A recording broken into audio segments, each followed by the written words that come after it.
Hail, commanders! Hail, legions of freedom!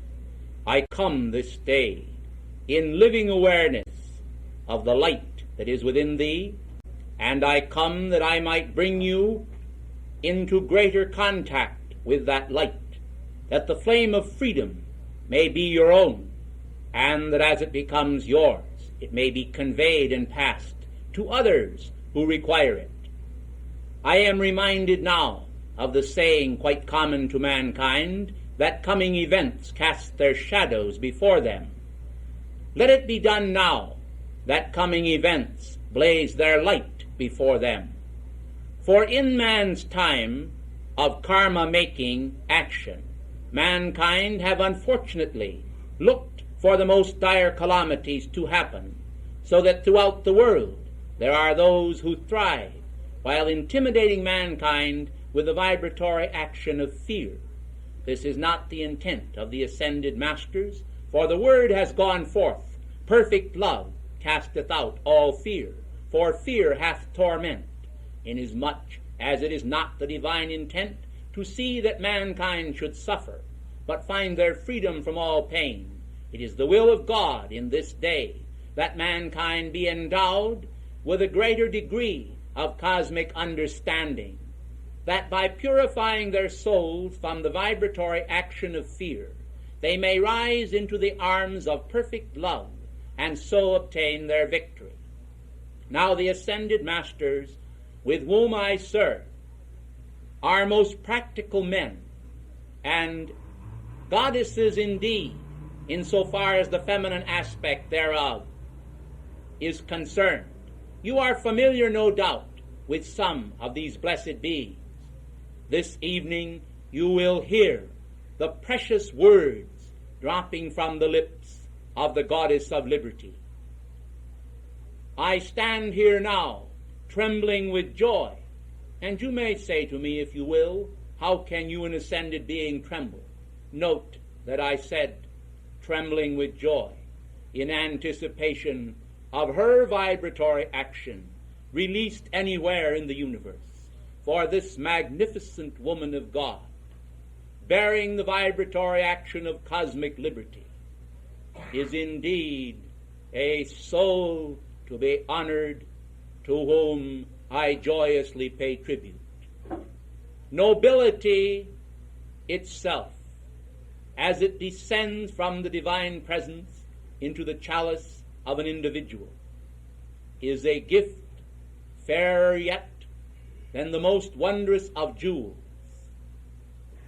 The jewels of the sacred fire, which are imparted to mankind, are treasures of inestimable value.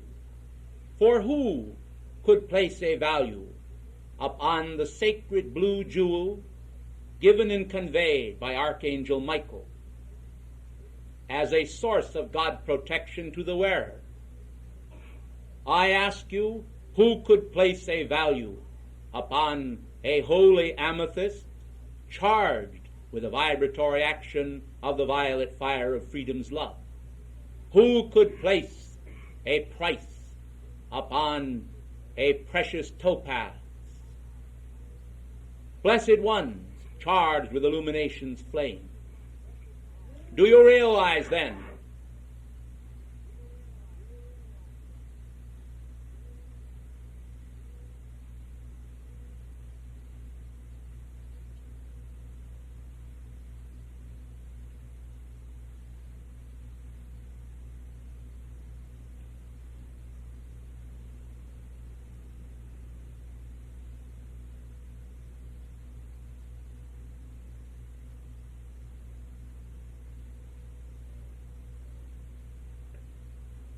how very near I am unto each one of you as a source of your freedom?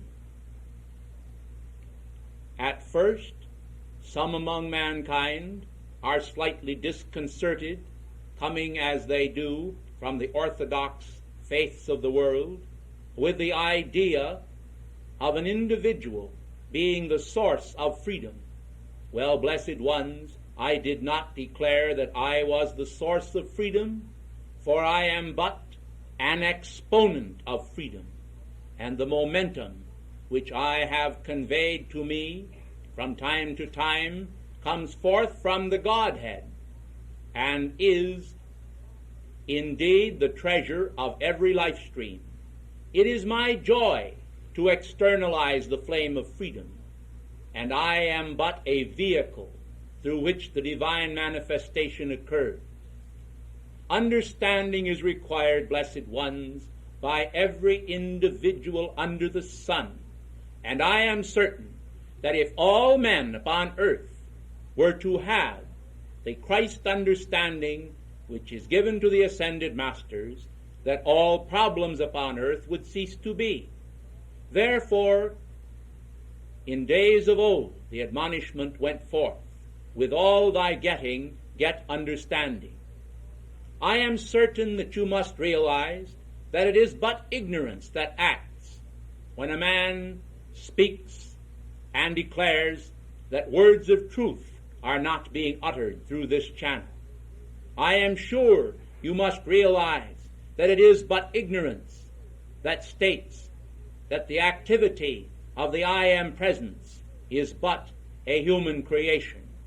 I am sure that you must realize that it is but ignorance that acts when individuals separate themselves from this group for any reason whatsoever. And yet, blessed ones, this occurs as a result of the wrong thought entering into their consciousness, which temporarily seems right to them. It also occurs frequently through fear, for individuals are actually afraid for themselves.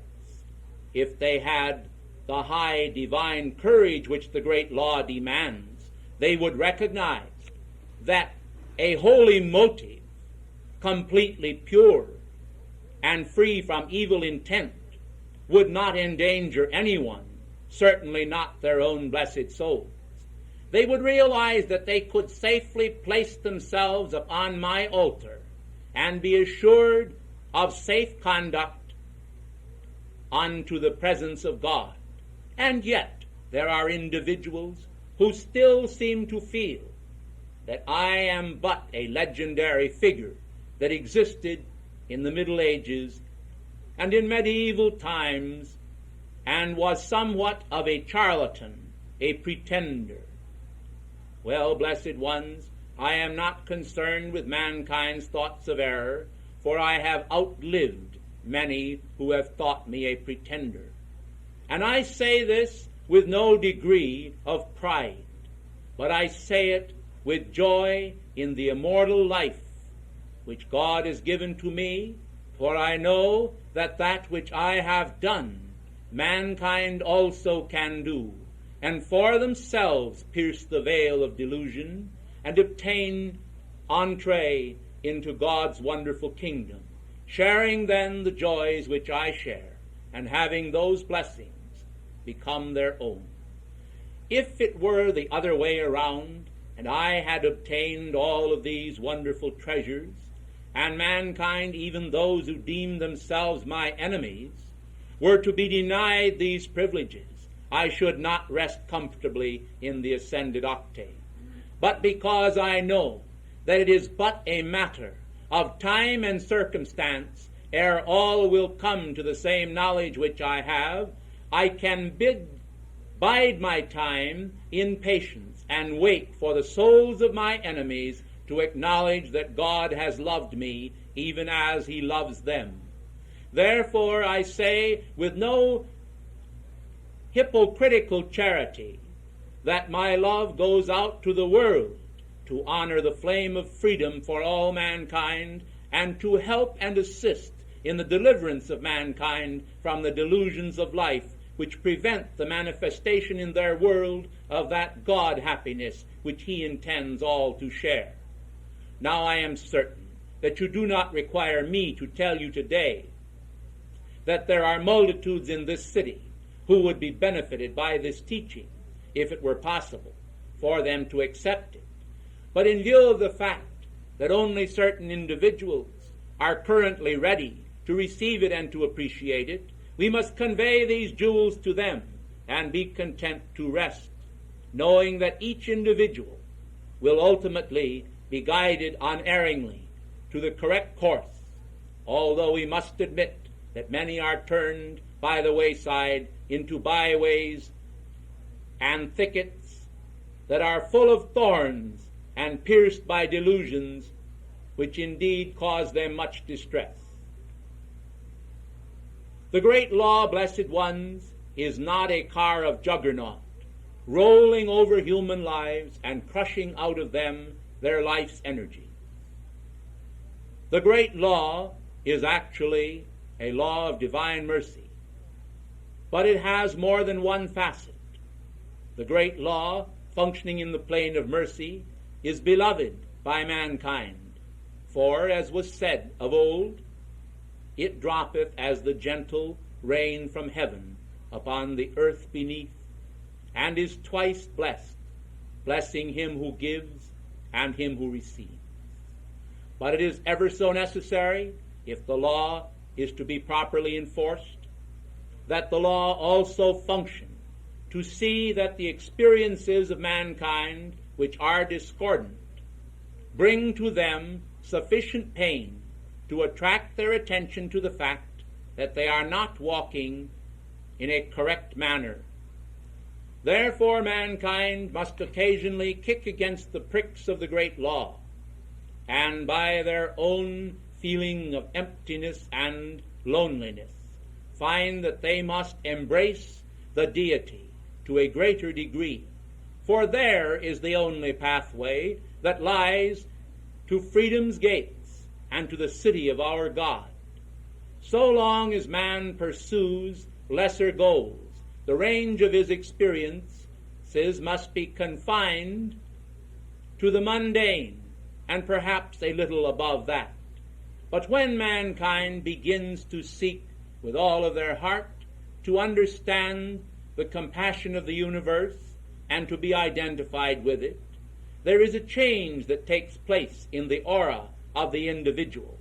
This is the change that alters the countenance from selfishness to selflessness, that alters the thoughts from orientation around the ego to orientation around the ages.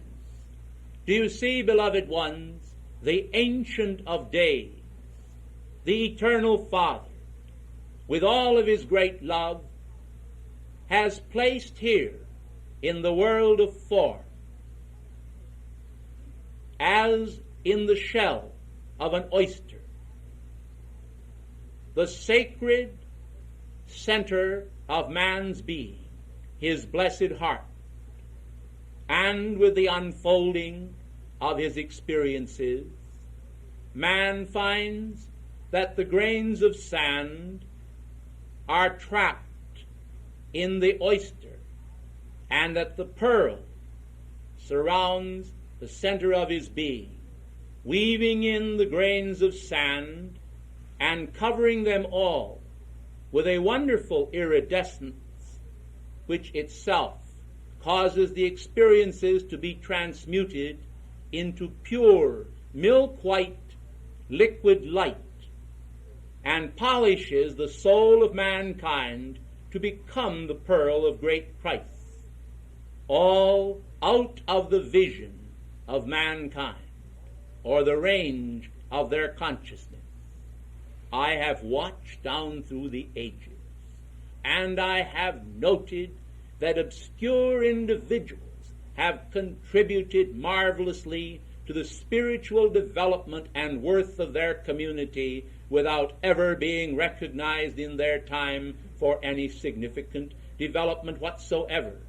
And as I observed the unfoldment of Die Meistersinger von Nuremberg in your midst, and saw the scene involving the markings of Beckmesser, I was reminded of the very phony markings which mankind frequently occur and record against one another. Mankind, in seeking for perfection in others, expect that perfection to be without flaw. When they measure themselves, they are most content to utilize the quality of mercy. But oftentimes, when measuring others, they forget about it. Precious ones, mankind then must recognize that they are not always able to see all the love and kindness that is generated within human hearts.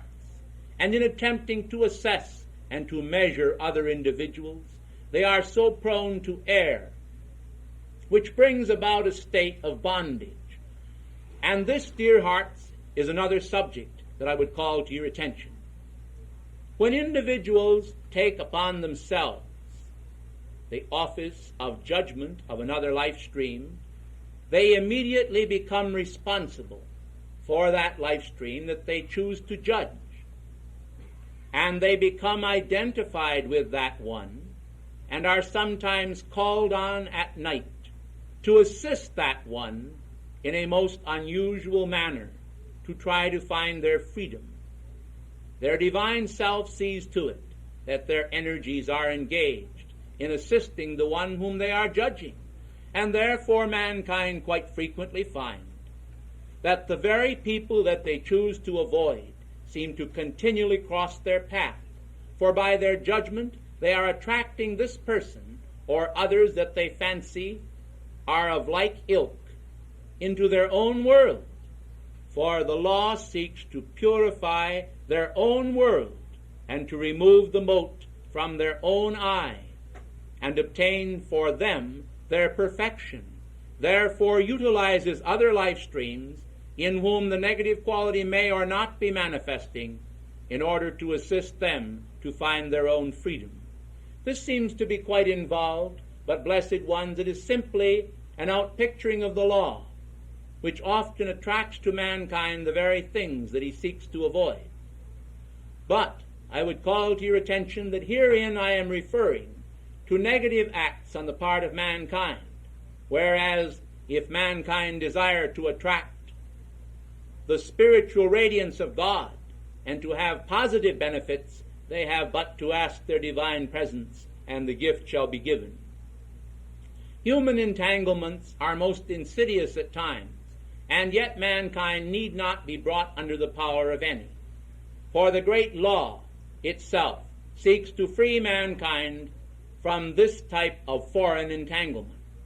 I do not say that men should be aloof from the needs of others, or should be in any manner disrespectful of others, but I do say that individuals do not need to become entangled in such a manner as to tear them down or to destroy the other individual whom they seem to feel the compulsion to judge. Ladies and gentlemen, if you would have your freedom, you must be willing to have others express their freedom. You cannot in any way seek to confine mankind to a mold of your own thought, but must bless all with the fullness of that freedom which God gives to you to enjoy. I know that this is at times most difficult, particularly if there is one in a family situation very close to your heart, for whom you aspire to the highest goals, and that one does not subscribe to the beauty of our expression. Remember, dear hearts, many simply do not understand the grace that is manifesting in you or in us. They do not understand, and this is quite understandable, for they have a multitude of very bad examples before them in the world. And to the present hour, it is somewhat popular among mankind to actually look askance upon a religious individual. This is a complete refutation of the meaning of religion, which comes from the word, the Latin religio, which is to bind. And in this case, religion is intended, that is true religion, to bind mankind unto God and to good works, which is God's work.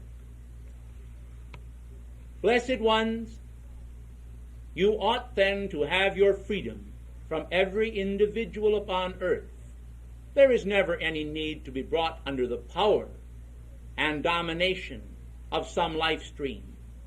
For individuals must learn to exist together side by side, permitting their own God presence to be the directing authority for their world. There are some individuals who, without realizing it, seek to dominate almost hypnotically the lives of others and prevent them from having their freedom and walking forth in the light of God as they would. You must not permit others, whether in family circumstance or association, to deny you the right to serve our light, for I assure you that long after the form they wear has molded and decayed into the dust, the heavenly treasures that you have externalized in God's holy name I am will remain a credit to your own immortality and will enable you to assist generations yet unborn in the unfolding of their own latent talents. I recall well how that long before that magnificent life stream, George Washington, ever drew his first breath, I saw the brightness of his appearing upon the pages of future history, and I knew that when he came forth, he should be the one to guide the destiny of this great nation.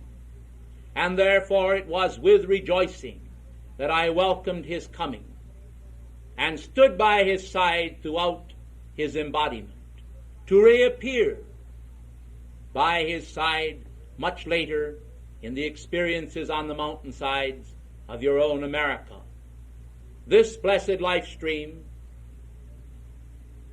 whose bones, as George Washington, are entombed in Mount Vernon, today is in no way connected with the mausoleum located at that spot, but has obtained his immortal freedom in the ascension into the light.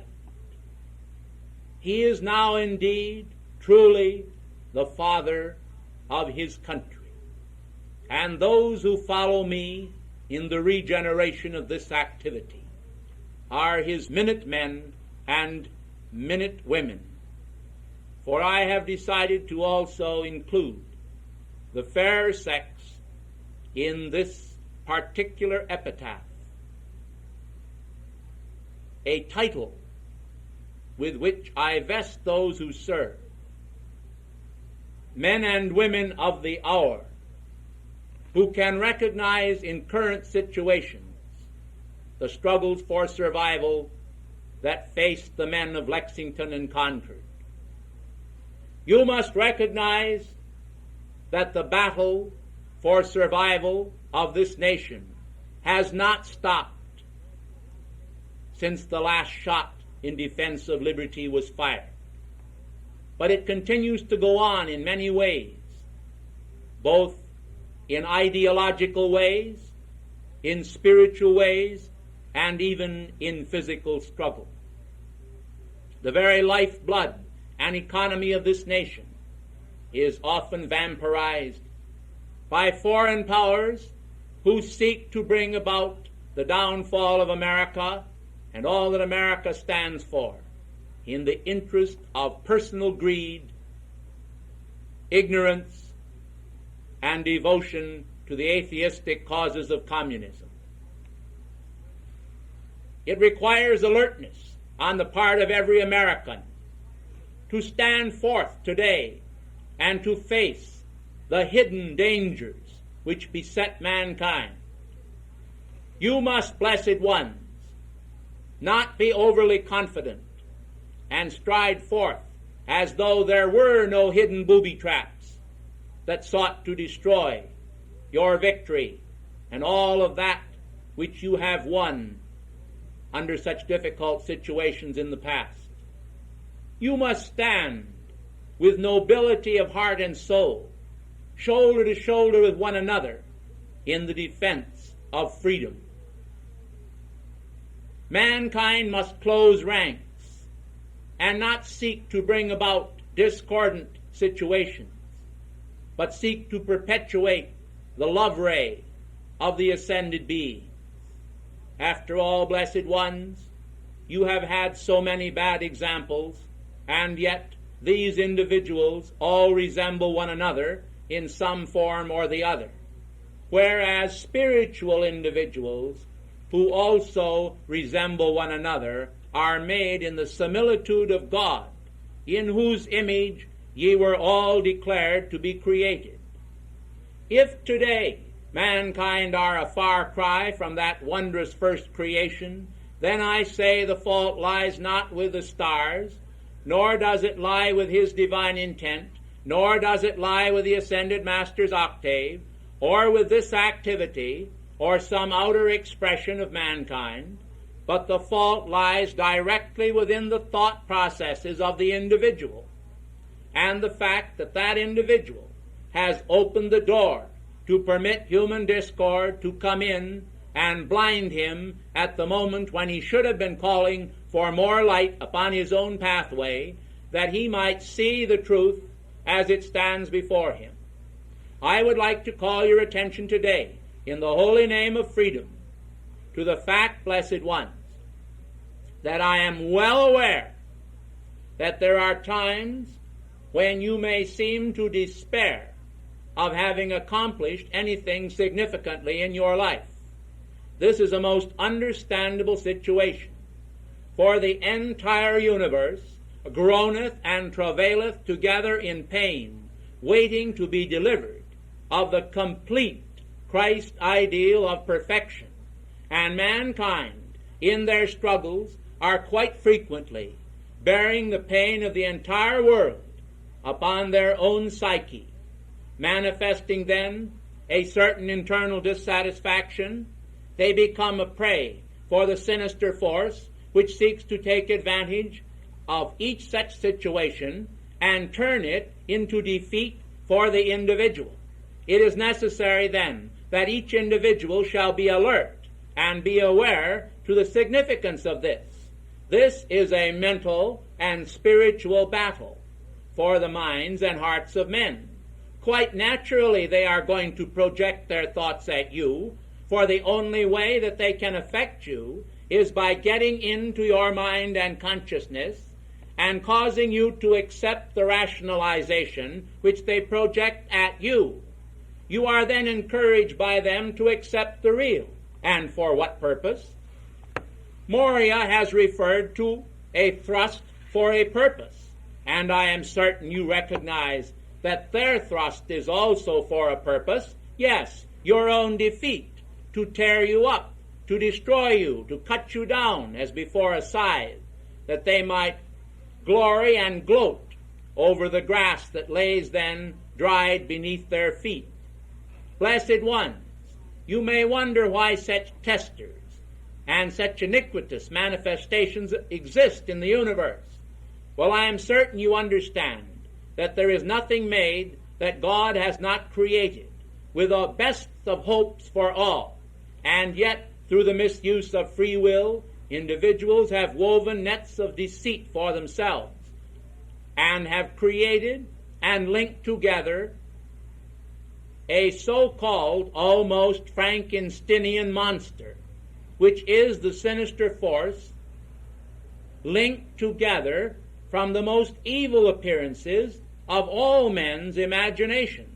You will recall how that it is recorded before the flood that the imaginations of men's hearts were forever evil, and therefore the stench of mankind's misdoings rose up to heaven and before the karmic board. And the Spirit of God determined that the world should be purified by water, and therefore a flood was sent forth for the destruction of these cities and civilizations which in their iniquity were doing despite to the divine ideal. I wonder if all of you are aware also of the tremendous action that once occurred in those days, whereby mankind did perform in the name of science most terrible and frightful acts against the Godhead. For they did in those days before the flood, master generic control, whereby they were able to fuse together the seeds of men and of animals. And through this form of generic control, they produced half men and half beasts. This seemed to be a sport to some of them who, in the name of science, thought that they would be able to have servants to actually serve under them and do their every bidding. Therefore, there were four-footed creatures, blessed ones, that roamed the world, half horse and half human. All of these frightful abortions, which were completely opposed to the divine intent, were destroyed by the flood and ceased to exist. But with that manifestation of the flood and the accompanying destruction, it came to pass that the karmic board made a great fiat and declared to mankind that each seed should bear after its kind and no other, and therefore this situation and the repetition thereof has been prevented in advance by the karmic lords. This shows you then, blessed ones, the need for some restraint and control over mankind's endeavors. You see, blessed ones, there was a time when mankind were endowed by great power from God to approximate almost the control of the Godhead. For God, in his great love, proposed and disposed to give to man the power of the Creator, so that man could create at will whatsoever he desired. This, of course, was proven not to be the best part of wisdom, for mankind abused that privilege and did create the frightful abortions of the past. Precious ones, I hope that you will not misinterpret that which I am saying, for that which I am revealing to you today is revealed for a purpose, to show you that in the dreams and imaginings of man, and in the ancient and quaint photographs which you may have observed in some of the ancient and musty books of civilization, there are recorded pictures of some of these creatures, and also of beings called satyrs. I hope that you understand, precious ones, that God in his great wisdom did not foreordain that such creatures should roam the world and then be inhabited by a human soul. Therefore, I am sure that you realize the divine law could not permit such abortions to exist, and therefore was required by the law to step in and stop such action. Blessed ones, when I reveal these teachings to you in this sacred Keeper of the Flame meeting, I expect that you shall keep the confidence thereof, and shall utilize the knowledge for the admonishment of your own souls, and that you may see that the universe is filled with mysteries. Many of these mysteries have never even been hinted at by the ascended masters in times past. Now mankind, in their own conceit, seem to feel that they know all things, and yet I assure you that there are many, many things that are not known by the students even concerning the violet flame, which seems to be a fairly simple subject in your midst. Yet some individuals actually seem to feel that they can, with impunity, absent themselves from our dictations and not listen to the releases which we bring from time to time. I will admit to you that as we plan these dictations in the cosmic councils, ever so frequently we decide that a specific dictation shall contain material of an inspirational or spiritual nature which shall exhort mankind and the student body at large to a greater degree of devotion, holding them to the constant wheel of the application which must be made to receive their freedom. But then again, ever so often we drop some specific factor into the mill of our discourses, which is a very choice morsel of spiritual food and a key which will enable you to discover some of the mysteries that exist upon the planet, which show to mankind how that the need to obtain his freedom is resident in all.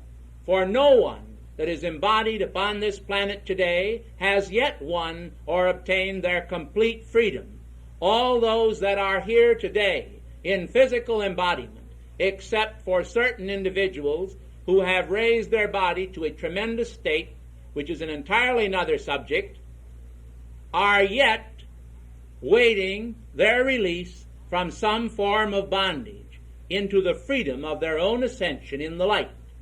Therefore, certainly, mankind ought to give ear to this and to recognize that each opportunity to hear a dictation from the ascended masters ought to be taken full advantage of by those who want and have desired to have their freedom. Precious ones, I am certain that you must realize that the very phenomena of our appearance in this manner, as we are here today, is itself a most wondrous gift, full of divine grace and compassion for the student body. For I am here. I am here to give you a greater assistance to your freedom. And yet, blessed ones, if it were not for the presence of this beloved messenger, I ask you, do you think that you would be able to have the full flow of information or radiation as it is now released? You see, blessed ones, whenever we put forth an individual upon the platform before humanity in this manner, that one becomes somewhat of a target for mankind to shoot the arrows of their own hatred at. This is done absolutely without cause and in defiance of the light itself. Now, we would have a most difficult time to find an absolutely perfect person to put here. For the moment that a man becomes perfect, that one is usually taken in the ritual of their ascension.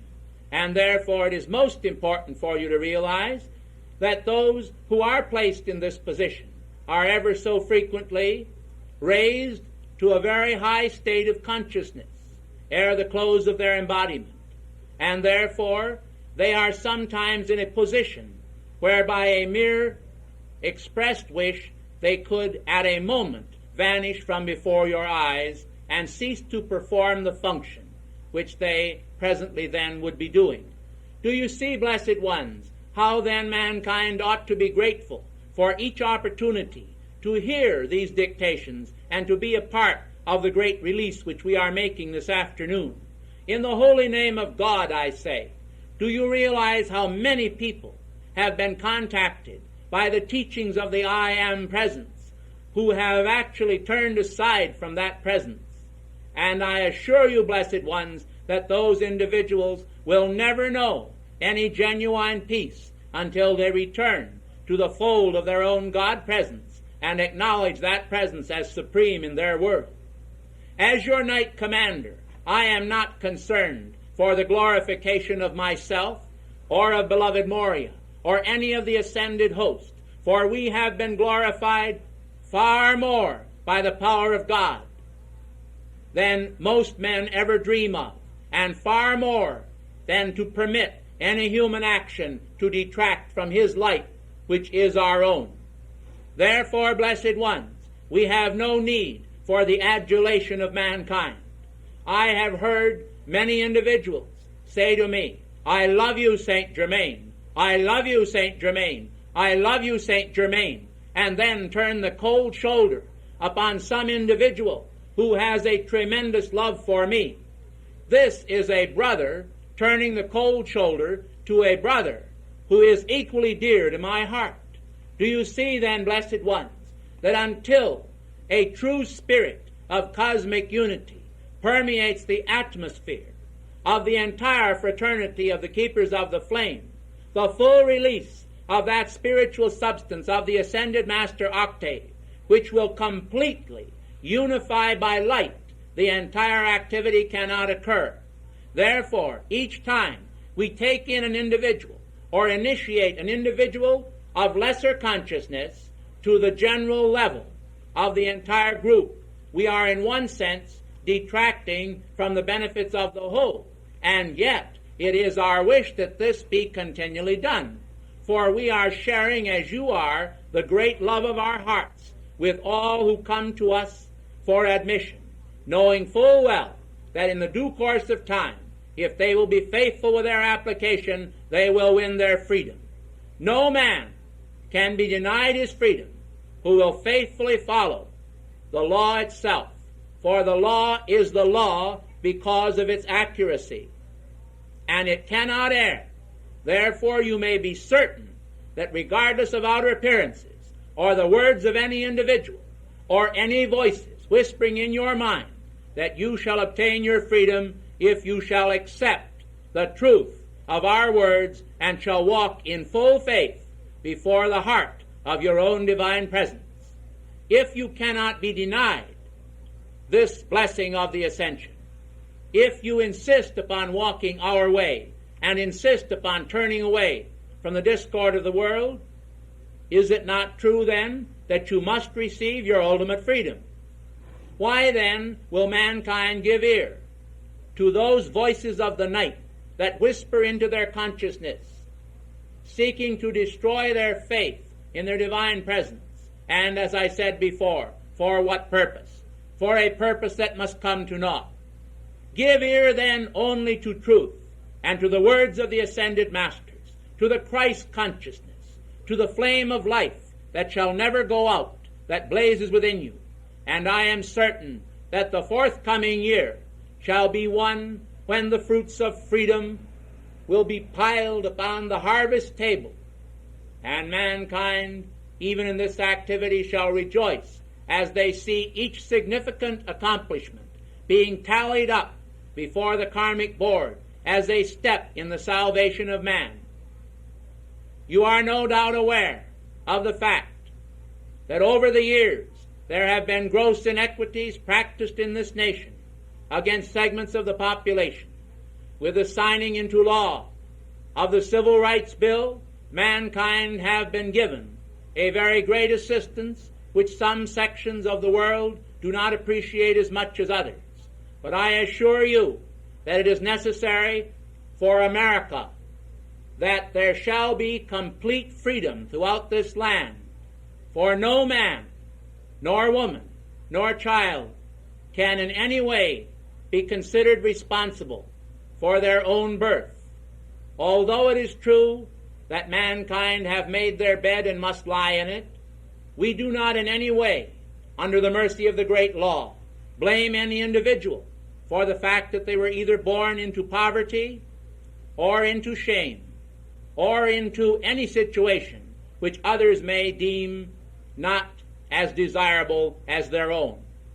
We recognize the freedom of every individual under the sun to obtain his ascension in the light, and we are certain that when an individual's immortal being rises into the arms of the Christ's presence, that when that one is received by God, there does not exist any being, including the greatest ascended masters, who would even dare to raise a breath of calumny against such a one, or to threaten them, or to deny them their freedom. The freedom of mankind has been hard won. Step by step, they have climbed up the ladder of accomplishment as though up a ladder of spikes. And yet there are many men today who, although they are not sung as heroes, as was the Christ by Christianity, who have had their feet pierced with these spikes upon the ladder of life, as they have sought to bestow upon their lesser brothers some tremendous gift for and on behalf of the cause of freedom. Some of these have served in a political way to bring political blessings to the land. Some have served in a scientific way to enrichen the borders of medicine and science and free mankind from pain and anguish.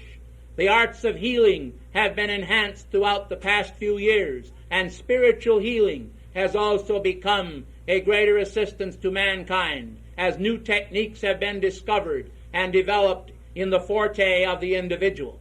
Mankind then must acknowledge all these boons and blessings and recognize that inasmuch as they are the fruits of freedom, that they shall be enlarged upon. For we seek to enlarge the borders of mankind's blessings and accomplishments. We seek to enlarge the borders of communication so that new systems will be developed that even supersede the present methodology. We seek also to enlarge the transportation industry of America and the world and bring swifter and safer transportation to mankind's use and service. There exists even at this hour a means whereby thousands of lives could be saved in air travel, and yet the greedy interests of the world and the commercial interests have denied this blessing to the American people and the people of the world. The life that they could save might be their own. This is true indeed, and as karma unfolds, many of them shall find out this truth. But as Henry Ford said, the trouble with the school of experience is that the graduates are too old to go to work. And so mankind sometimes kick against the pricks, as I said before, of life, and therefore are taught the experiences in a manner that is too little and too late for either themselves or society to profit thereby. Therefore I say, in the name of God, to this holy fraternity of the Keepers of the Flame upon this Independence Day, that the hard-won liberties of the past must continue to become the hard-won liberties of the future. If this were an easy path, one that anyone could step upon without pain or without endeavor, then I do not think as men and women that you would find it a worthy one. For you have in your hearts a certain fiber and courage which I admire, and I recognize that it stems from the God flame within you and your devotion to that flame. This is not of your own fiber. This is not of your own strength. It is the inherent strength and weakness of your own immortal soul. It is the power of the Godhead that has been invested in you, and it is a talent and pearl of great price. You must then permit the experiences of life to weave in around you the grains of sand that seem to act as discouraging particles to your continued existence in the world of form. You must seek to transcend and supersede all that is cast as straws of stumbling and stones of stumbling in your pathway. For sometimes they are only straws that break the camel's back, and then again they are stones which are thrown with sharp cutting edges by the hands of friends. It does not matter whether friend or foe, for you must recognize that all of these act in ignorance of the great law. Do you think, blessed ones, that any individual would actually go forth and perform an act that must inevitably return as a boomerang to smite the back of his own head? Then I assure you, if mankind do not do this deliberately in the main, they certainly do it ignorantly, and they reap the full reward of each endeavor to harm another. But the Keepers of the Flame fraternity, seeking in a harmless way to bring about good to all mankind, must continue to reinforce the bulwarks of science and religion, of culture and of honor in man and society. They must seek in their own lives to enrich themselves by new achievements of appreciation in the field of music and art and beauty. They must seek also for greater measures of attunement with their own divine presence, and as El Moria has said, some degree of co-measurement, whereby they no longer set the scale of their values in accordance with the world's own substandards by cosmic law, but according to the great interplanetary councils, the galactic councils, the solar councils, and the mighty power of light from out the great central sun.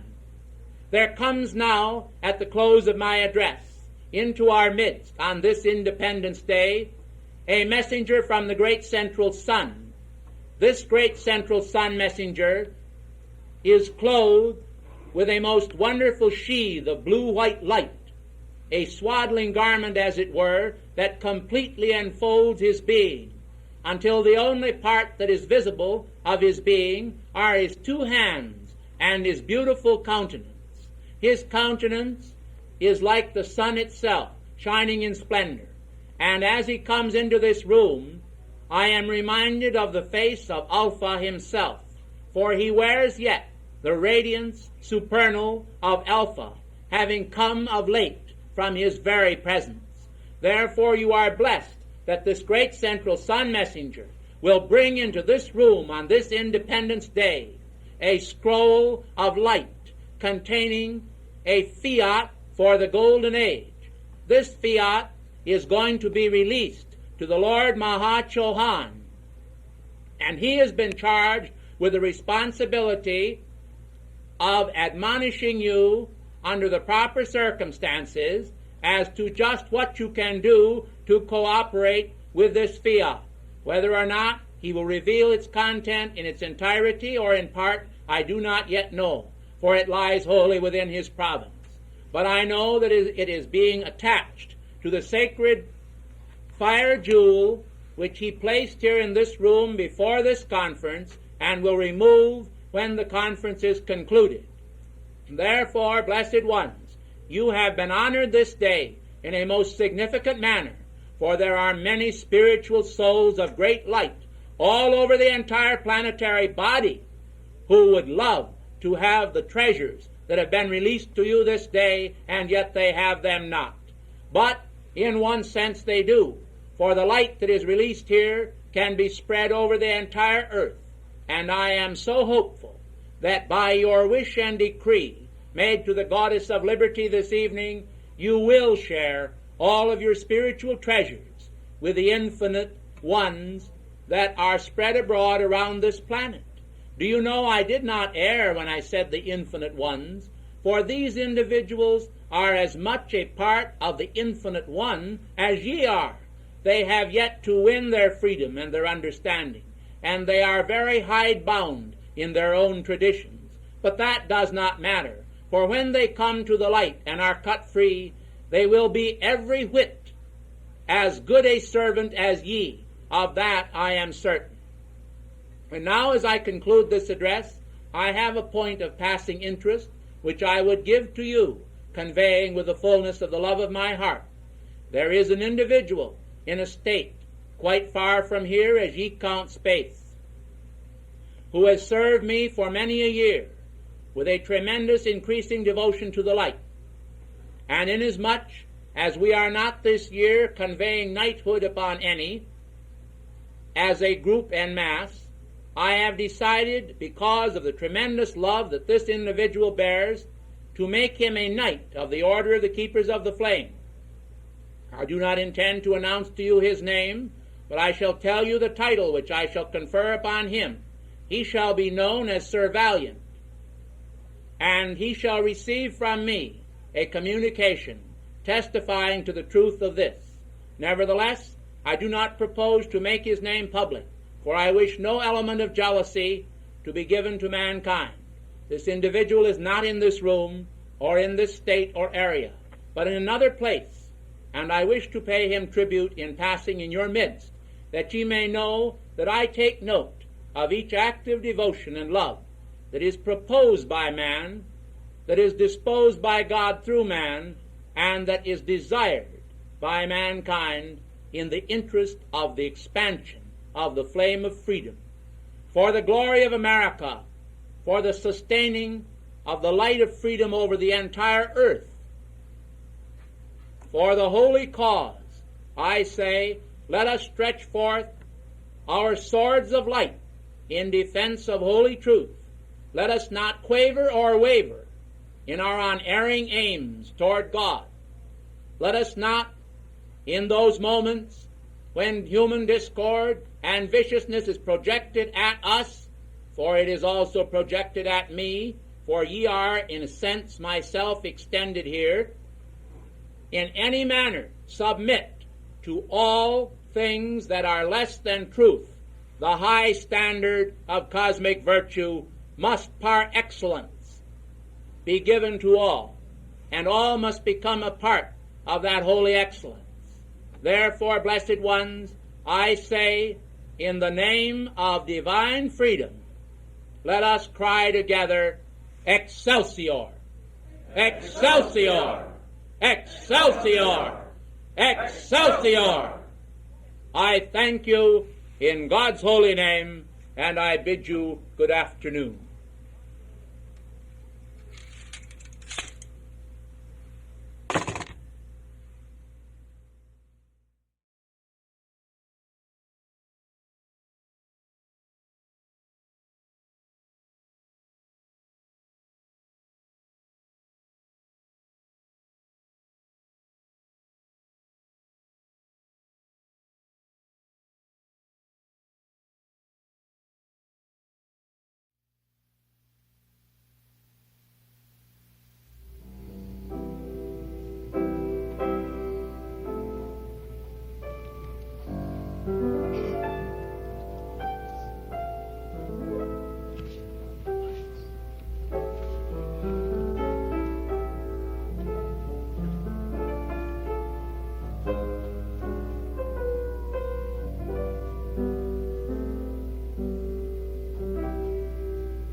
be light,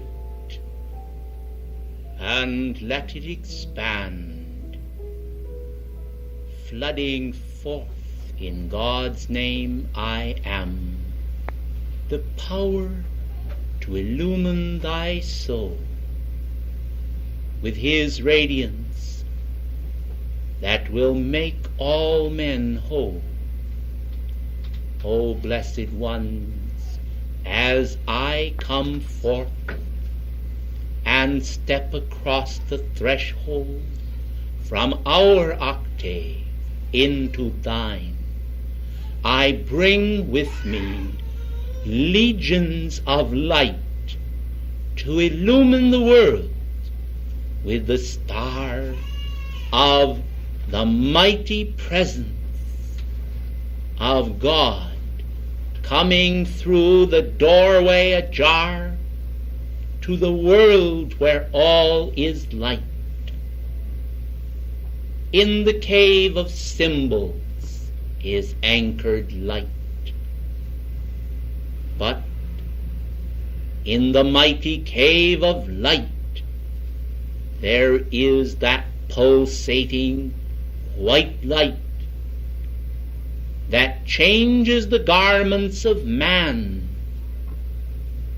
and transmutes the dust of human substance, of decay and rust and despair and blighted hopes, and brings to mankind the fairest radiance, which I am. And as I speak to you tonight, to tell you of that which I am, I know that that which I am is the self-same substance composing the vestures of thy being. For the sheaths of identity which drape so graciously around your form is a creation of the tiny elementals as well as the flowers which so fairly grace the earth, and therefore all are robed in the wondrous power of light's majesty. For the spinning forth of substance is itself a wondrous action of the God flame. The spinning forth of substance from the mighty world of spiritual reality into the world of form, where man is, waiting in hope the time when he can expand his tiny wings and then fly into the realms of light, the victor over all outer conditions and that which has brought about dismay. O precious ones, the love of God is around you this night, and I desire to see it intensify by light, which is a literal charge of the immortal radiance, streaming forth now then from the eyes of your God presence. It holds you individually in the firmness of the Father's own grasp.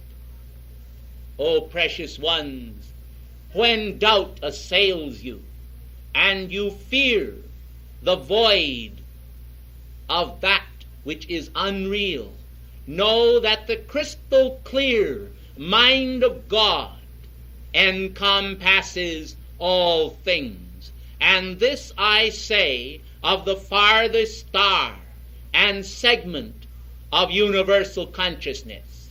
There is no thing in existence anywhere that is not reached by the span of his consciousness. The mighty link of light that has an anchor point within thy heart, a thread of contact, immortal, which must not be broken by the foolishness of human reason or the ideas which men hold over the centuries and which molds them according to the pattern earthy, the Adam plan, not that which was the first Adam.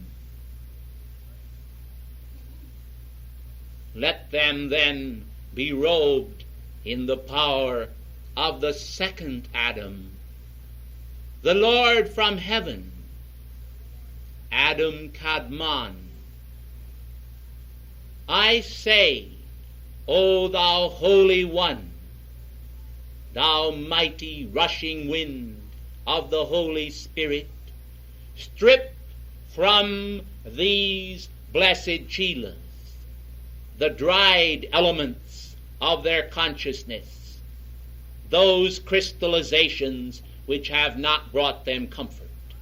Let them fly as dried leaves before a hurricane's blast, and let them be no more to hinder the light of God which must pass through them, to kindle therein the garments born of living flame, that shall a new world frame, a world of immortal body substance, born forth on wings of Christ magic, the miracle of the perfect Son of God, laid within the manger of each one's own heart to identify the part with the heart of God. The supplicant then will kneel before the eternal Creator, the creation wonderful, the nameless one who is illumined by the divinity of his being, to utter the sacred name, the voice of God, the word of God, the name of God, before whom every angelic being bows in reverence. I am. O gracious ones, will you feel now within your own world the power of your own I am presence? Will you recognize your own blessed divinity and its field of light, a field of expanding power which takes dominion over the whole earth and limits you not to any secluded spot, but causes you to be a part of all that is God's heart? O sun radiance of the eternal kingdom, I am come as the Queen of Light, in maternal awareness of the great Mother of the world. I come to remind you of Moriah's flag unfurled, a banner of peace and hope and faith, the first ray man that is somewhat as Saint Germain, a guardian of the race.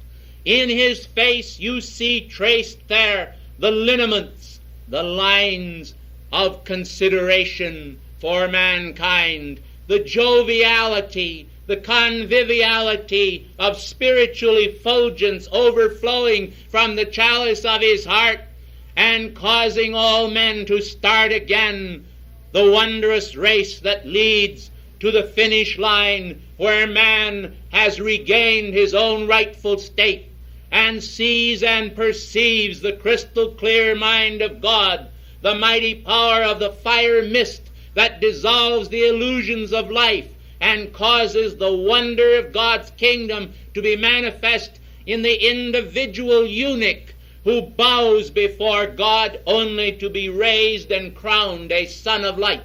I am come, the Queen of Light tonight, called so by the cherished host with whom I serve, to adorn the mighty banners of the ascended masters with my energies. And so as I come, I generate anew in the hearts of all a flame of quickening power that causes you to appreciate the gifts that you have held in the bowers of your heart for so long, which have seemed somewhat to be a prison, for you could not let all that was within escape and rejoin the light that is in the universe. It seemed as though you were frozen into a veil of illusion, bottled up into a jar and dammed up so that the stream could not flow. I say, let light stream forth then from the point of light in the mind of God, and let the kingdom of God be made manifest in the kingdom that is within you individually. Rejoin the mighty ocean of his loving presence and feel his loving arms encompass you as arms of light that will bear you up and bear you right into the palace of eternal bliss, not a place of illusion, not a place where God is not, but a place where he exists. O most gracious ones, as I come to you tonight, it is to bring to you a sense of eternal felicity, good faith that cannot be broken. Gracious ones, I wonder if you know how many in the ages have broken their faith and broken the troth which they made with God, and they knew not what they did. And when the Christ in Gethsemane folded his hands in sacred prayer, it was for these also that he prayed, and his voice was heard passing through the soundless air, the ethers of eternity. Father, forgive them, for they know not what they do. Father, forgive them, for they know not what they do. Father, forgive them, for they know not what they do. And so I come to bring to you the light of God that does not fail, that ye may know what ye do, and arise as workers in the light. If ye are given the divine precepts, blessed ones, from the angel hands who serve you, and from the ascended masters, and you rend these precepts, sitting in this audience and partaking of the sacred Eucharist, the communion of the saints and immortals, and then go forth, as it were, into the sinful consciousness of the outer world, to abuse and desecrate the sanctity of your own divine self? Can this do service to God or bring about your freedom? What hath God wrought? He hath wrought the wonders of your immortal being, and yet mankind, they do not have that eye all-seeing, and therefore they see not the good that is in their fellow men, but the evil that is there they see and amplify it and add to the burden and care of that precious one who needs their comfort then and not their condemnation. Where are thine accusers? There are none, O Lord. Neither do I condemn thee. Go and sin no more. And thus, as I come to you, one who loves light more than darkness, I am determined, if I do naught else, to anchor in your consciousness the import of obedience to the Word of God, that ye be not only hearers of the sacred word, but be doers of it at all times, not only in the times when the light is pouring forth and the glory of God is streaming out with the supernal radiance of his love, but also in those moments when, either deliberately through cosmic intent as a test, or because of the closets of night which surround you, you cannot see or feel the eternal presence. I say, walk not in darkness then, but walk in the light, and practice not to deceive or to defile the sacred radiance of God which clothes you all round about. Recognize that the light of God is within you, and if you qualify that light with shadowed substance, it but hinders the time of the appearing of your robes of light, that shall raise you up and transmute you into that realm where all care shall cease, and you shall become a part of the eternal presence, to render service of universal love on worlds that are numberless and fair, where in the mighty temples of the air angelic beings shall commune with you everywhere, and joy shall be born on wings of song so lovely as to defy all that the world has produced, which is lovely and inspired.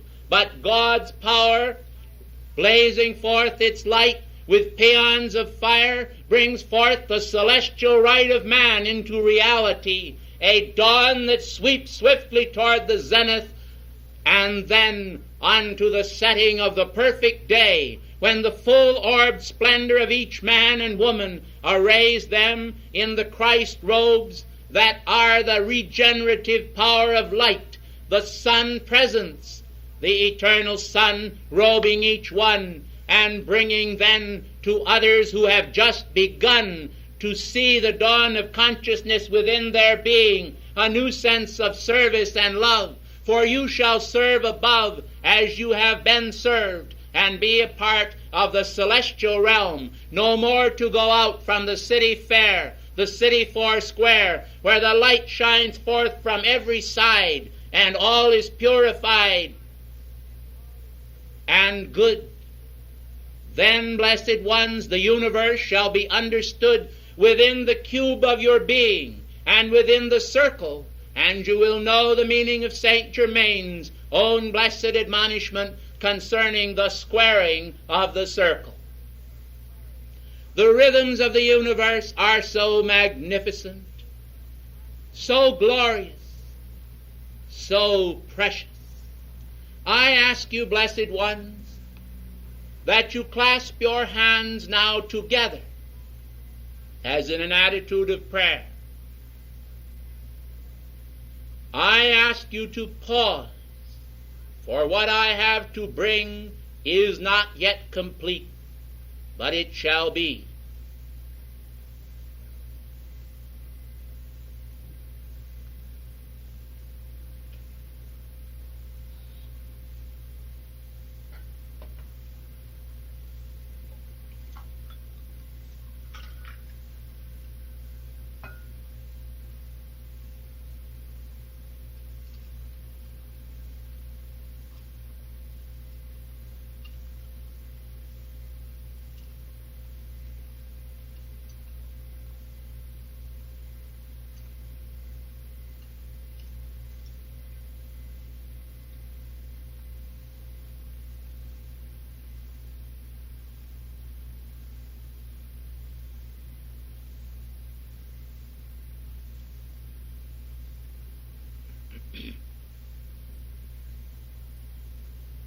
I call now to all the angelic beings that have remained in the atmosphere, tier on tier above us, that they prepare to descend with their blessing of light.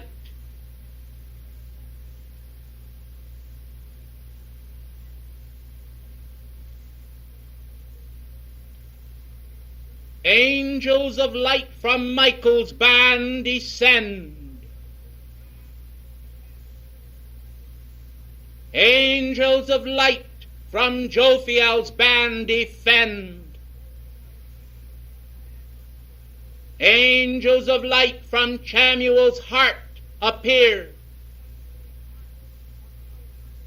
Angels of light from Gabriel's celestial sphere. Angels of light, so wondrous and fair, from the heart of Lord Zadkiel are here. Angels of light, from Uriel's radiance, shed forth thy purity, and let all see that light compasses me and all. A vast sea of wonder and infinite power of light, dissolving the pall of human gloom and erasing from the screen of life the sense of human doom that condemns men to a fate that is worse than death, to live and not to know the secrets that are kept by God reserved for them to share. I say to live and not to know the joys of heaven is indeed a state far worse than death, and yet men have chosen this in ignorance, not knowing the fullness of God's love. Down through the centuries, O blessed ones, there have been men and women, quite numberless in one sense of the word, for they have not all been upon this planet, but upon many systems of worlds, who have by the power of an active faith drawn forth the power of light within themselves and clothed themselves with immortality, although they did not first manifest it. For in the creation of the individual and the conferment of free will, there is usually an episode of struggle where the tiny ego self desires to stretch its limbs of being and experience various happenings in the world of form. These, by comparison to the eternal eras of time, the aeons of cosmic identity, are but a burst of light in a darkened sky, a mere speck appearing and then vanishing away. For immortality is the full light of day, and there is no need then for any to have fear, for the presence of God is right here, right within you and all around you, and lifts you up into that light until all density is gone and the whiteness of His glory shines forth from you. O blessed ones, I come tonight to clear your minds of the densities that have far too long occupied your mind with disconcerting reasons, and I give you a toast to the Lord of hosts, that when you drink this communion cup to its fullness, you may know that there is no need for a human excuse. For God has determined to give to all mankind whom He has created by the power of light the fullness of His own grace, all that He is. There is no intent in the divine presence to hold back any grace or any blessing from any individual anywhere. Therefore, none are excluded save they who by their own misshapen ideas exclude themselves and do not sense the great majesty of the eternal presence in His never-failing love, as He calls all home unto Himself. And yet I say to you, as you take a measured beat of the heart of the world, recognize how few have the light and knowledge of the I Am presence, as is given to you to accept and to understand. This is a splendor shining from the mind of God, which ought to flood this land and all lands with the holy light of God. For only by being and the relationship of being and the holy link of being, as it is a part of the eternal presence, can man come to know and appreciate the gifts which God intends to bestow upon him. Did not St. Paul, in his own dissertations to the early Christian church, declare, though I speak with the tongues of men and of angels, if I have not charity, I am become as a sounding brass or a tinkling cymbal. Know then, O blessed ones, that all knowledge and all power and all outer conditions shall pass away and vanish away before the eternal presence, and every island shall be moved out of its place, and the sea shall be no more, and the dry land shall be heaped up, and there shall be no space or place, for all is rolled up as a scroll into the great light of God from whence it came. And unless an individual has established their anchor point within the center of God's own heart, when all is rolled up into a scroll, the individual identity of that person is in essence temporarily lost, until restored once again to a realm of opportunity on some planetary system or world somewhere. I say to you, blessed ones, you are indeed natives and citizens of eternity. You are natives of God, and there is no possibility that by absence from your own holy land, the land of light which gave you birth, that you can ever be aught but a wanderer across the trackless spaces of time, until you anchor your hearts within God's own heart with all of the full intensity of your being. I remind you of Ananias and Sapphira, who came before Peter and thought that they could deceive God. Strange as it may seem to you, blessed ones, there are yet individuals of a religious nature who have a very certain measure of sincerity, who seem to feel that they can deceive God and hold back a part of the price, a part of themselves, reserved in their own consciousness, just in case the reality of God would not truly be.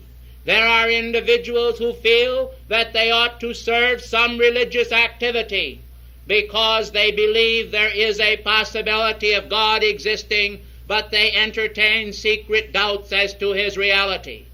They are trying to keep one foot in heaven and one foot upon earth, and they are about to lose both of their feet and be cut off from walking upon the pathway of being if they are not careful. These individuals are often referred to in the Scriptures as spouts without water, as clouds that are carried about by a wind, as stars to whom is reserved the mists of darkness forever. For until they come to the point where they can recognize the unfailing light of God, there is naught but a curtain of shadow that blackens their own mind and heart.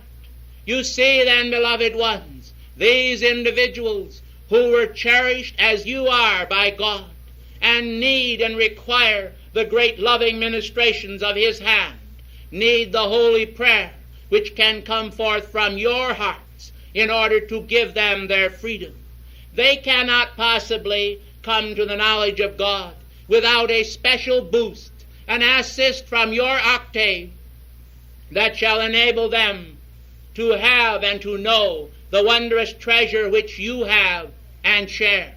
Your own beloved Ilarion, in his temple of majesty upon Crete, is so grateful for every jot and tittle of energy which you invoke on behalf of the agnostics and atheists of the world, whose lot is indeed a sorry one. For every year, any number of those individuals are they who leap from the bridges and buildings of the world in an act of suicide. The suicide entity then is often fed by the release of energy from such as these. And you must understand how important it is that you use the power of light and Archangel Michael's sword to combat the very vicious action of the various entities which flow forth to do battle with mankind and to bring about his utter destruction.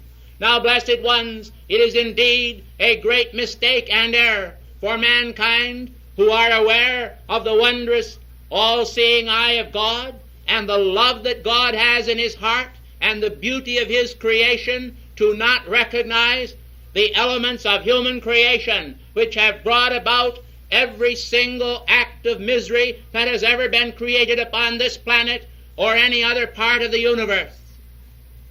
Oh, blessed ones, I must tell you tonight that many of you are indeed babes when it comes to understand the great light of God that is in the universe. There are so many parts of this solar system that you do not yet know that I simply must bubble over with the effervescence of heaven to tell you that you must search the heavens for the great light of God and know that you can find it everywhere, but you must also recognize and not be babes in the woods that there is a sinister action wherever individuals exist who are in the state of becoming, for the very fact that individuals have not yet externalized their own God-given facilities and accepted the fullness of their own mighty I Am presence shows that they yet lack the perfection of that presence. And it is this lack of perfection which causes them to perform acts of error and ignorance. And therefore evil does not exist in the realm of God's mind or God's heart or God's eye. It exists in the double vision of mankind and the double set of standards which they have set up and have lived in and have wallowed in together with all of the misery that accompanies it. Now I say, I am the Queen of Light, and I come tonight to this planet blazing the eyes of God's light everywhere and determined to see mankind have a transfusion of the sacred fire into the very center of their being, so that they will do something about these sordid conditions which exist upon this planet. I do not ask you to clean up the entire universe, for there are other committees and groups established for the perfection and the correction and adjustment of conditions in other areas of space. But I tell you, you have a certain very definite responsibility to Virgo and Pillur. And if you will recognize that responsibility before God, you will see that together with Saint Germain, there is established in this day and age a very definite corrective cosmic action that shall bring about a full measure of correction of those various discordant manifestations which have occurred in society. These manifestations have occurred in the governments of the entire world, for there is not a single spotless government. They have occurred in the religions of the world, for there is not a single spotless religion. And I am referring here to the individuals embodied in form who are actually presenting the faith to mankind. But I assure you, blessed ones, that there are very definitely levels and grades of consciousness in the various servants of the various religions of the world. Some of these are very close to the heart of God, and their heart beats as one with Him. They are yet finishing up the final rites to their perfection, whereas others are yet in the degradation of deceit and the practice of a most intense and inharmonious action. I tell you, there are some individuals on this planet who actually think that they do God's service by calling for the dissolvement of the bodies of other individuals who do not agree with them. There are individuals, blessed ones, who practice a form of black magic that exists in many parts of this planet to the present hour. And therefore there is such a need for mankind to invoke a spirit of cosmic purity, to keep the flame of the Holy Spirit blazing within their consciousness, to have the crystal helmet upon their head that shall repel every negative suggestion before it can act, and will cause them not to accept the idea of ignorance or illness or deceit or the need to submit to mankind's foolishness, but will overthrow all of that foolishness by the power of light, which is a Christ action of the threefold flame as it blazes forth within your heart. Now, blessed ones, I tell you, when will you awaken to the fact that at the specific moment when you are receiving dictations is the time for you to anchor in your feeling world the full intensity of our release, that you will have it at the specific moment when you will need it and will not again return to the outer consciousness of the world and all of its discord and generation which is opposed to the mighty light of God and its unfolding banner. I tell you, blessed ones, you have got to call unto God for an anchoring of this energy in your world, that you will not release it. For I tell you that there are denizens of the deep, forces of darkness and shadow that cluster around wherever the light is released. And as soon as the doors of this building are opened and you flood forth from this place, they will immediately attempt to reach through your aura and entice you to engage in some form of activity, either of gossip or of anger or temptation, whereby they can break the seal of the magic presence that is anchored around you and draw and siphon off that holy energy which I am releasing to you tonight. This is what has occurred down through the days since we first came forth with our wondrous messages through another channel of light. And you know of whom I am speaking. I refer to a certain activity which I do not choose to name for various reasons, for it is well known to you. And therefore I call to your attention tonight that the great white brotherhood, in its wondrous outpouring, has found it necessary to bring forth the Summit Lighthouse activity, that it might weld together a band of men and women dedicated to the holy purposes of God and determined to keep this earth free for the sake of St. Germain and all humanity. I am the Queen of Light, and I love you with an intense love, an action of the sacred fire. I also am a mother, a cosmic mother, and I was, while embodied in form, an earthly mother on several occasions, and I know the intense love that a mother feels for her child. But that love is expanded in cosmic dimensions and service to include the mankind of this planet. For I remember well when many of you were born and came forth. I remember the light in your own mother's eye, and I remember the service of the angels as they came to you, for they knew in advance that you would be drawn toward a greater and more holy aspect of the light than the ordinary man and woman. Therefore I say to you, it is this sacred charge, it is this wondrous fiat, it is this great overflowing love of God, it is this intense action of the angelic host, it is this magnificent power that has blazed forth and watched over you like a star from on high, that must be respected and revered and adored and loved. For after all, blessed ones, it is only by love and reciprocation and adoration and the fullness of consecration that you shall be able to live up to the high standard which God has set for you. For He knows in His intense love for you that you will one day become an integral part of His own great heart, and that you will assist in the expansion of His flame in many parts of the universe which you do not even now know exist. O precious ones, fragments are dropped, fragments of the eternal knowledge. Bit by bit they come down to your consciousness, sparkling iridescent jewels of eternal loveliness. They come forth, and mankind, in their own lack of understanding or appreciation, sometimes nuzzle them as do swine, pushing them to one side and saying, we will reserve these for another time, when perhaps we will wiser be and understand the mysteries of eternity. We will turn aside now from this, for we have more interesting occupations. Oh, blessed ones, what is a greater or a more interesting occupation than the unravelment of your own immortal destiny, the calling forth by the drawing down of the cosmic thread of light from your own eternal presence, the bringing into your heart's chalice of that pure white intense light, the expansion of that light, the filling of the holy grail of your being with this consecrated sacred fire, the pouring of that sacred fire through the network of the arterial system, through the nerves and the parts of your body, until you feel it flood to the very tips of your fingers, down through your toes, up to the top of your head, feeling it pierce out through the gloom of human maya and oppression that surrounds you, cutting you free and removing the animal forms from your electronic belt that has surrounded you, so that you have not known all that you have created of human discord.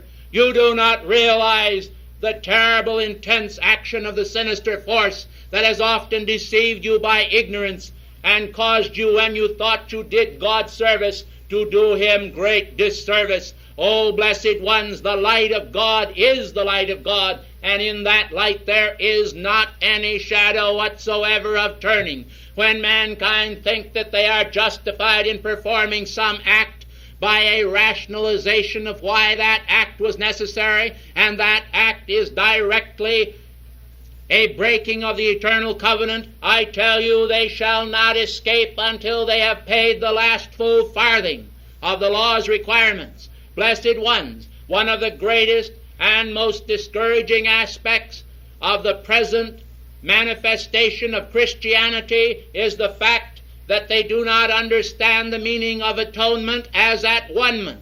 They seem to feel that the Christ manifestation was intended to be a sacrifice for them offered unto God, and that all they need do is to accept that sacrifice and then live as they please. They do not realize that the Christ came to fulfill the law, not to break the law. The law of God written within your hearts and minds is a sacred covenant of being. It is directly linked to mysterious, scientific, cosmic laws, which I assure you are so tremendous that if I were to tell you about them, I do not think you would sleep for several nights, for they are most wondrous to contemplate. Yet there would be no particular gain to your life streams for me to release this information to you tonight, for you must yet dwell upon the necessary aspects of perfecting and purifying your worlds. So long as there remains in your world shadowed substance which requires purification, so long as there remains upon this planet individuals who need illumination, we must continue to pour out our illumination and to meet the requirements of man's need.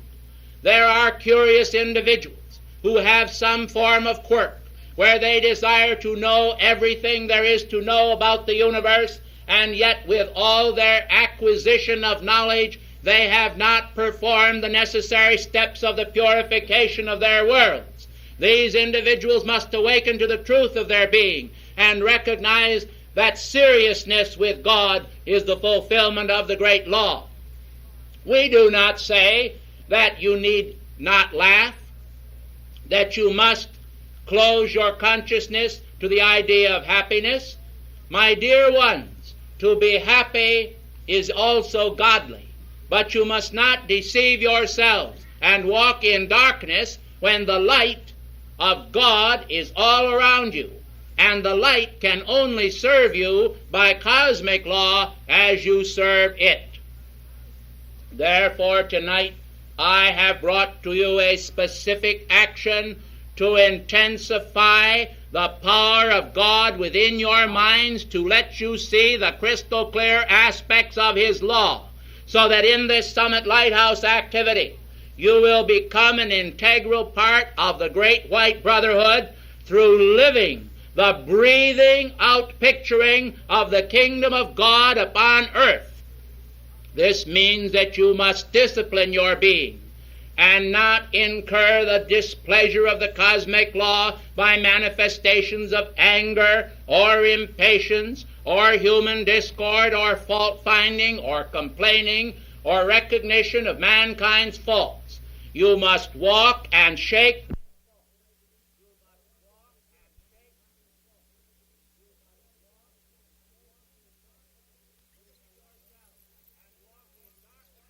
yourselves and walk in darkness when the light of God is all around you, and the light can only serve you by cosmic law as you serve it. Therefore, tonight I have brought to you a specific action to intensify the power of God within your minds, to let you see the crystal clear aspects of His law, so that in this Summit Lighthouse activity you will become an integral part of the great white brotherhood through living the breathing out picturing of the kingdom of God upon earth.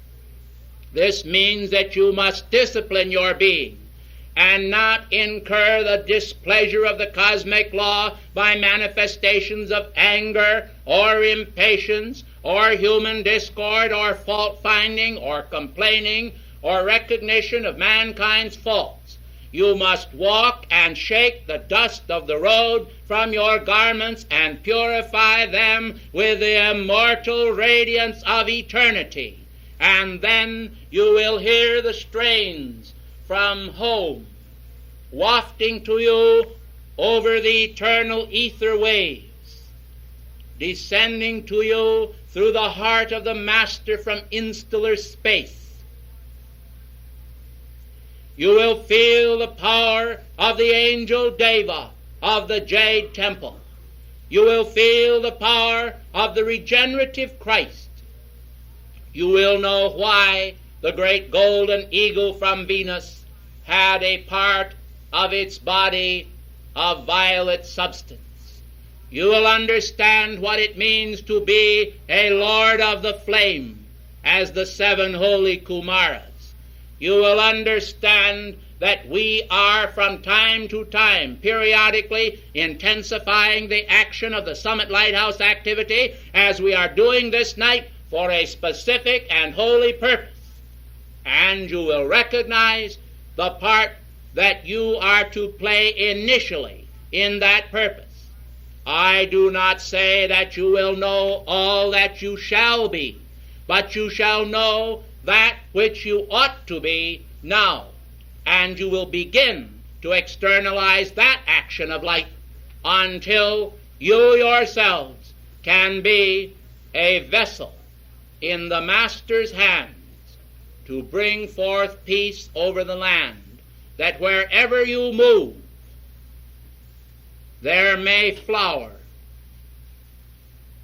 in this land the eternal compact of heaven's band of light. And I have revealed to you what it means to sail across the sea as some of your pilgrim forebears did, and to be they who may flower in the consciousness of God and behold their spines erect as God's rod, climbing the ladder of light thereon to escape into the infinite power of space. Hallowed by His grace, transfigured and transfixed they rise, victoriously ascended into the skies,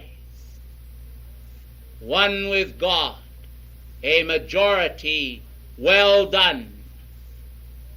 O count well done, Saint Germain, truly thou hast builded majestically, and the tiny tree thou planted once is spread, though it were but a mustard seed of faith originally, until its branches have covered the earth, and the birds of the air, they who desire to fly higher, nest in the branches of thy love, nestling in comfort as a dove, and carrying the precious green bond of peace, the serenity of the soul, in whom strife has ceased, for the middle wall has fallen. and there streams forth from the Holy of Holies the splendor of the sun. I am about to withdraw my radiance quite suddenly. Those of you who have determined to hold it will do so, if that determination be enough. Those who have not will lose it quite suddenly, but may regain it again through service and concentration upon the message I have brought. For it is not I that have spoken, but it is what God hath wrought.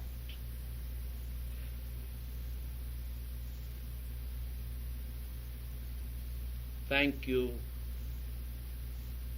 and good evening.